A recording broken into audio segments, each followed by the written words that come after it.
Correcto. y el NIF. Sí, no solo, sino que Juan Luis Cebrián, como director del diario El País, tiene una sentencia firme por haber llamado en un editorial nazis a los jueces que habían redactado una sentencia. O sea que vamos a ver, es decir, en esta profesión hay gente que tiene sentencias firmes sobre cuestiones como las que él ha aludido y otras gentes que no las tenemos. Él tiene sentencia. Desde los inicios de su mandato, el director del diario El País, don Juan Luis Cebrián, se había destacado por denunciar la excesiva dureza que tenían los tribunales de aquella época contra los periodistas. A principios de 1980, él mismo se convirtió en el mejor ejemplo de lo que estaba denunciando, ya que fue condenado a una pena de prisión por criticar a los tribunales. Atentos. En mayo de 1980, el director del diario El País, don Juan Luis Cebrián, fue condenado a 3 meses de cárcel. El origen de aquel caso se remontaba al año 1978, cuando la periodista doña Maite Mancebo fue condenada a 32 años de inhabilitación. Ante aquella condena, el señor Cebrián publicó un editorial titulado Prensa y Democracia, en la que decía: Maite Mancebo acaba de ser condenada en una sentencia que recuerda los mejores tiempos nazis o los actuales de una Amin Dada. 32 años de inhabilitación profesional por haber publicado en las revistas que dirigía fotografías consideradas como pornográficas. Esta inquisitorial sentencia parece una historia de pesadilla.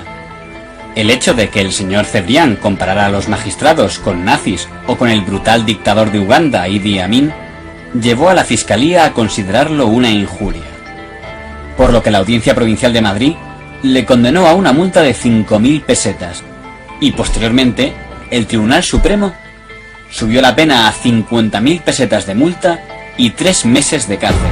El director de un periódico que realmente ha contribuido decisivamente al cambio hacia un Estado de Derecho serio ha sido condenado por un delito de desacato a los tribunales. La sentencia se produce en un momento en el que hay una gran cantidad de actividad de los tribunales contra los periodistas.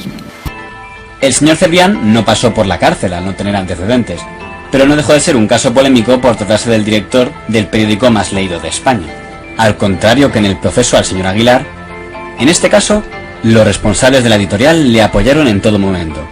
Así, por ejemplo, don Jesús Polanco, consejero delegado de Prisa, declaró inmediatamente: me hago solidariamente responsable con el director del periódico respecto a las opiniones vertidas en el editorial por el que ha sido condenado.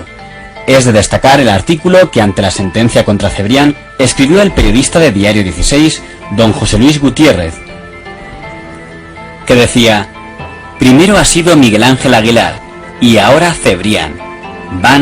Alguien va a por los periodistas símbolo. Una vez solucionado esto, el resto será muy fácil. Y si no, ruego atenta lectura del artículo de Luis María Ansón en el ABC del domingo pasado. Para entender la insinuación que hace el señor Gutiérrez, habría que leer el artículo del presidente de EFE, don Luis María Ansón, al que hace referencia. Lo que necesitamos los españoles no es que se nos distraiga en la pequeña pantalla con las peleas de los partidos, sino que se libere al pueblo vasco de la dictadura del miedo, que se erradique el terrorismo, que se restaure la disciplina social, que se embride a la prensa amarilla y se promulgue una legislación defensora de la honorabilidad de los ciudadanos, inermes hoy ante cierta escoria de esta hermosa profesión, avergonzada de la inmundicia de algunas publicaciones. El señor Gutiérrez estaba dando a entender que con lo de prensa amarilla y escoria, el señor Ansón estaba haciendo un llamamiento a que se tomaran medidas precisamente contra El País y contra Diario 16. ¿No? ¿Recuerda este caso de Cebrián? Hombre, claro, porque yo a Juan Luis le he defendido en muchas ocasiones.